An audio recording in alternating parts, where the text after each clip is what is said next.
What is going on, everybody? Welcome to a Before the Battle Row the Boat edition of the Coach and the Couch Potato. As always, I'm Jeremy the Couch Potato. Opposite side of the screen, we got Coach Slate. We are going to dive into the OSU Minnesota game here in a second. Before we get into that, our apologies. We had some technological errors this week on our Washington recap episode. We are going to, instead of just posting the full episode at this point, our guy Carson's going to try to cut it up into some shorts, give you guys the high points, and see what we can go from there. But yeah, it happens. In a year and a half of this, it's our first technological gift, really. Yeah. So all good in the hood. Saturday though, Buckeyes 3-1 Minnesota at the Shoe, 7:30 NBC. We got a night game. Thank goodness. Love night games in the Shoe. The crowd's going to be rocking. Campus is going to be rocking. And that's one of the things that people are excited about. It's a good time to get some recruits there. Those are things that people love seeing, night games in the Shoe. Minnesota's going to come in ready to go. And so I'm excited for it, man. Anytime, even if it's Ohio, like we talked about a few weeks ago, anytime you can have a night game in the Shoe, those are the things that Buckeye Nation really wants to see. Yeah. And it's like we have said, since we started doing this, there's not an official list out yet, but the list of recruits who are going to be there is pretty impressive. Even though it's just Minnesota, but it's a night game, it's easier for them to get there. We'll dive into that a little more when we recap the game, because by that point we'll know who was and wasn't there. The Gophers come in, and I would say if this team does have its strength is its defense. They are the 9th-ranked defense in the country. They're allowing 230 yards a game, 65.5 on the ground, which is really good. Yeah, it's really good. Anytime you can keep a team under 100 yards rushing, as a defensive coordinator, you're going to be happy. And so you're talking about 65 yards. When I think of Minnesota football, I do think of physicality. That is one thing that PJ Fleck is really going to, or Coach Fleck is really going to try to hammer home with his guys. And so this is something that they're going to feel really good about going into this game. You look at Ohio State's run game, and we have had some success with Bo Jackson, but there's also been some inconsistencies in the run game as well. I think the offensive line is playing well, but we have seen even in the Washington game where we were unable to get the 4th and 1.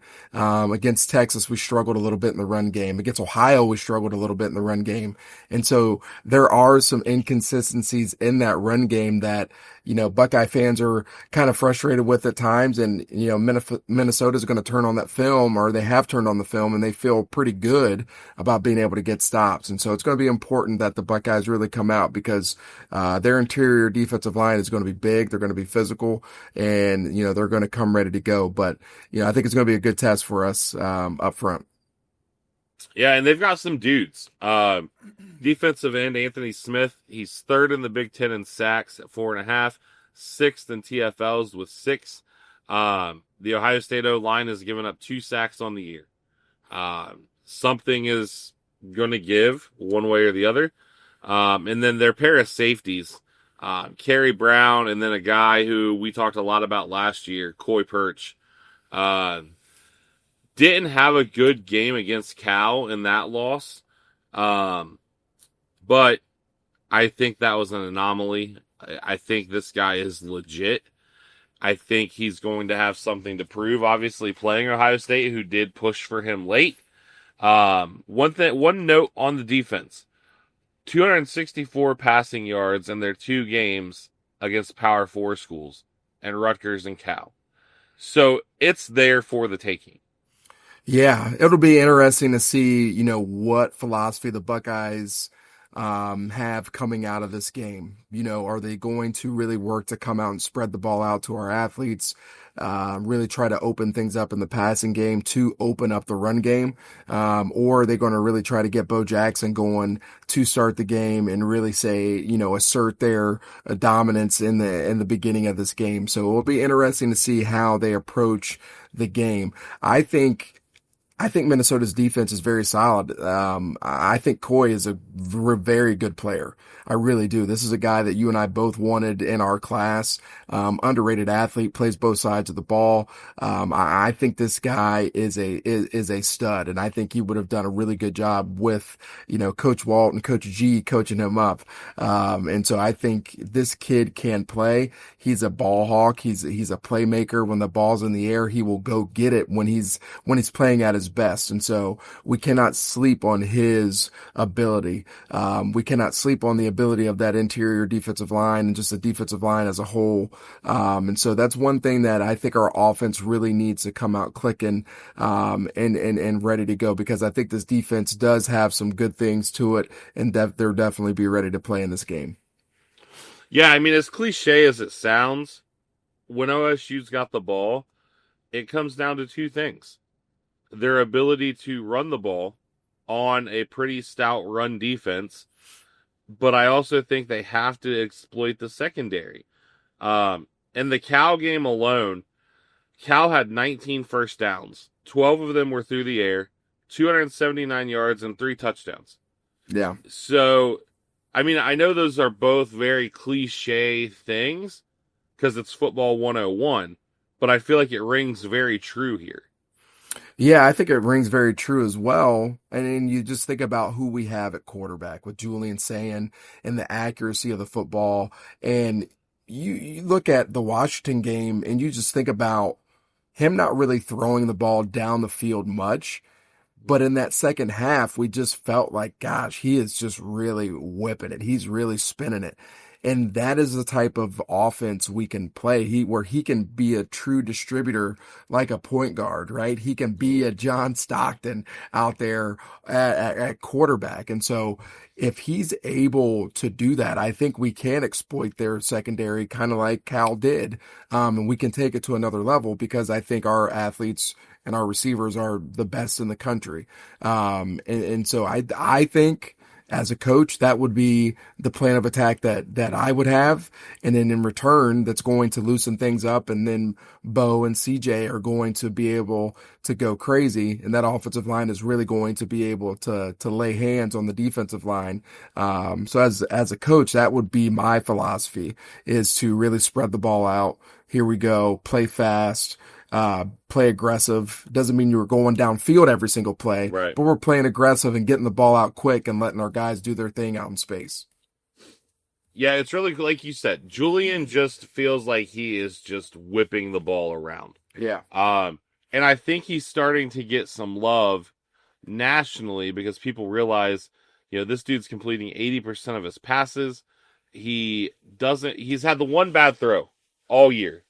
And that was the pick, basically in the end zone. Yeah.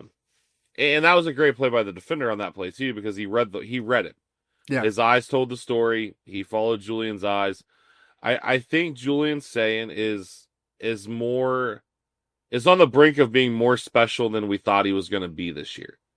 I think we thought that he was going to be really good, but he's on the cusp of being great. I mean, you complete 80% of your passes, and you have, a couple of his picks. He does have more than the one pick, but 2 of those were on deflections or balls off the receiver's hands. I just think that we thought that the team would go as far as Sayin would take them, but I think with the emergence of Bo Jackson, that you can start to take the reins off of him a little bit to let Julian rip it, though. Yeah, man. I think that as well, and we said it in the episode that didn't get uploaded. But I think that Julian is really starting to show that growth and really earning that trust.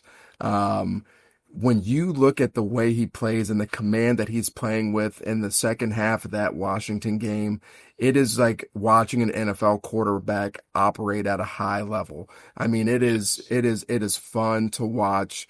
And we know, as just football fans, when you're watching high level NFL quarterback play from under center, from just a game, and I hate to use this term management standpoint, but from a game management operational standpoint, accuracy, just running an offense at an efficient level, like it is fun to watch. Yes. And that is where I think Julian Sayin is. I'm watching the Thursday night game right now. I think of him in a Kyle Shanahan type offense, Yeah. and the things that he could do in that offense, right? And I think Ryan Day is that similar type of coach. And Julian has just got it all. He just needs to continue to grow, but man, he's just doing a really good job, and I think he's well ahead of schedule, like you said earlier. Kyle Shanahan's making Mac Jones look good. I mean, really good. They got the injury scare with him, but yeah, that was crazy. Offensively for Minnesota, obviously they are going to be facing, at this point, the number one defense in the country, a super, super, super stout challenge, led by quarterback Drake Lindsey, redshirt freshman, 7 touchdowns, 2 picks. Big injury, though. I am yet to be able to see if their running back, Darius Taylor, might be available. He played week 1 and then got hurt in the first part of week 2. That dude's good. Yeah. If he's back and healthy, definitely something the Buckeyes need to worry about.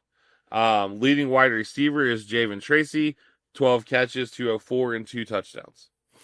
Yeah, the biggest thing to me will be, how well does Drake play under pressure? Will he be able to not turn over the ball in this game? And then is this running back going to be healthy? That is going to be a huge part of it. Ohio State did a really good job of forcing and creating negative plays, which affected the run game totals in the Washington game. That's why Washington had under 60 yards or 50 or 70 yards of rushing totals in that game. But they gave up some big chunk plays in the run game against a very good running back, right? Washington's running back is going to play on Sundays. I feel the same way about, I think you said his name's Darius. I feel the same way about him. It's just, will he be healthy? I think Ohio State has a challenge on their hands with a big physical offensive line at Minnesota, or that Minnesota has, and a running back if this kid is healthy. And so that is something I am looking forward to see how Matt Patricia really schemes up how to stop this running game and to really force, this quarterback, Drake Lindsey, to beat you with his arm, because I do think that will be the game plan. Really try to take away the run game, make them one-dimensional, and force this guy to beat you through the air, because Ohio State has to be really good at stopping the run. Yeah, you hit it spot on, and that's what I had written down as far as what the game comes down to. I think that you put all of the pressure on Drake Lindsey. You put some pressure on you. Obviously, what we've done all year already is confused quarterbacks' eyes, and you make them see ghosts. You saw it with Arch Manning, and as good as this kid has played, he's not Arch Manning, and that's coming from the biggest Arch Manning hater in the country, probably. But I'll give the kid his due. He's better. He's better than this guy. But this guy's not, he's good. He's, only 2 picks in 4 games, just like we talked about with Sayin. Part of the quarterback's job is to take care of the rock. And so he obviously doesn't make a lot of mistakes. So obviously, you make him beat you and see what happens.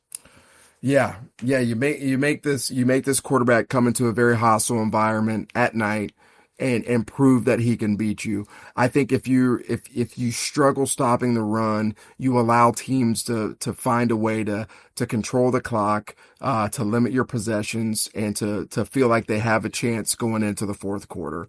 And that is not what you want when you're playing a team that is coached by PJ Fleck. PJ Fleck is one of my favorite coaches in the country. He's different. He thinks outside of the box. He is unorthodox. He just does things his own way. We're rowing the boat. You better believe he's going to have these guys ready to go. The way he's been talking about Ohio State in the media, he's been buttering Ohio State up, man. Yep. And he's making it seem like, oh man, we're just little old Minnesota, right? But you better believe behind the scenes, he's telling his guys, listen, it's going to be fantastic to knock them down off the mountaintop. And so these guys are going to come in ready to go. And if you're able to get the run game going in these type of games, like, dude, like you can find yourself in them in the fourth quarter if you have a stout run game and you can play solid defense and limit possessions. And so PJ Fleck's going to have them ready to go. I'm excited to see Coach Patricia and what he schemes up, man, because that's becoming one of the highlights of my week. Is just seeing what he could do next. Yeah, and that's going to be a chess match. But I think, obviously Ohio State, let's hope they don't come out and play with their food like they did against Washington on offense. And if they do that, I don't know that it would really be open for discussion. Yeah. And as we always do, we look at the roster to see if they, go over any Ohioans, because obviously anytime you're an Ohio kid, you get to come into the horseshoe and play OSU. It's always going to, make you play harder. They've got 4 O lineman Jaden Ball from Bloom Carroll, transfer from Purdue.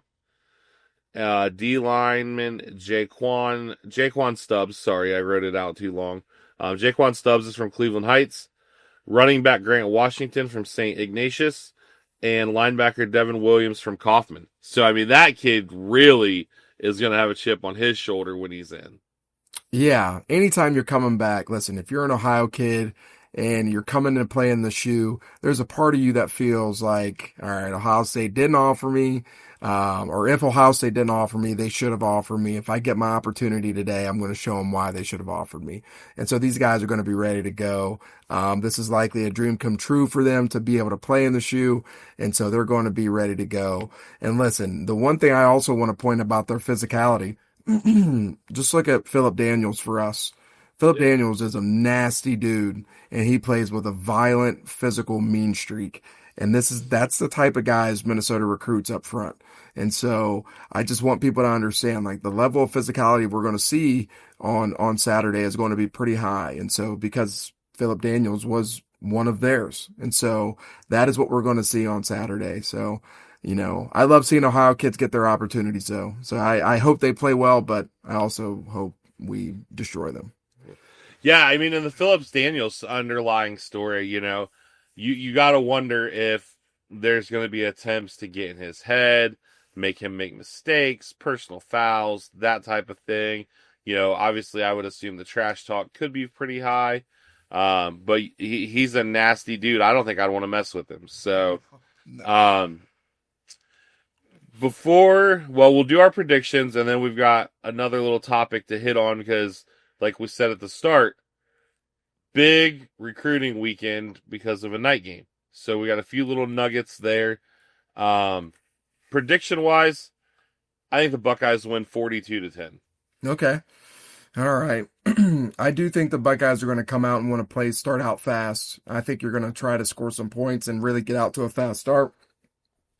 I think I'm going to go 38. I'm going to go 38-13. I think Minnesota scores a touchdown late when the Buckeyes have their twos in. But I'm going to go 38-13. I like it. So yeah, recruiting wise, real quick, couple of guys in the Ohio State class are apparently visiting Florida State this weekend, both legacies. And it sounds like the consensus among Ohio State recruiting insiders, which we are not, is that Corbin Fordham and Aaron Thomas will both be out of the class. Aaron Thomas is kind of that project O-tackle we talked about, but the potential's through the freaking roof with him. Yeah. And Corbin Fordham's a really good tight end, but Ohio State is chasing Max Sutter hard. So Corbin Fordham could look at it as a chance to go home. He's a Florida kid. He could look at it as an insult to him that they're after Sutter. And then obviously Aaron Thomas, like I said, you're a legacy. You are somewhat of a project at this point. maybe they're offering more money. Maybe it's just about going to wear the same jersey your dad did. Yeah. Yeah, it's it's the name of the game nowadays, man. It is what it is. I will say, shout out to the Olentangy Braves. We do have a 2026 tight end who is starting to get a lot of steam right now. It's going to visit Alabama here soon, my guy Jackson Mangum. So hopefully, I don't know anything. I don't know anything at all. But if things don't work out with a certain guy in our class right now, maybe Ohio State comes in and decides to offer my guy Jackson. That would be fantastic. CJ Sana better get Coach Laurinaitis talking to Coach B. And like I said, we'll dive deeper once we know who actually shows up. There's a lot of things it's always fluid. Jeremy Birmingham, who we consider to be the GOAT insider, though, has gone on record this week and said there are 2 secret visitors coming. He has been asked to not name names. Obviously, Saturday night at 7:30, we're going to know who they are. Obviously, speculation's running rampant, but till Saturday night, who knows? Yeah. Yeah, we'll see. I trust we trust Berm.